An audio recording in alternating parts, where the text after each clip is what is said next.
இப்படியாக இன்றைய பாடல்.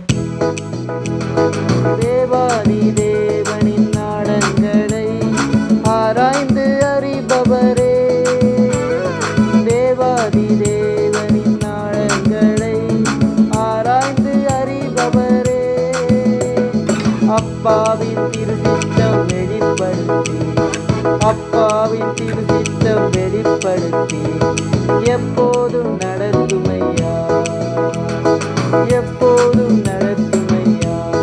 ஆட்கொண்டு எங்களை அனலாக்கு, ஆட்கொண்டு எங்களை அனலாக்கு.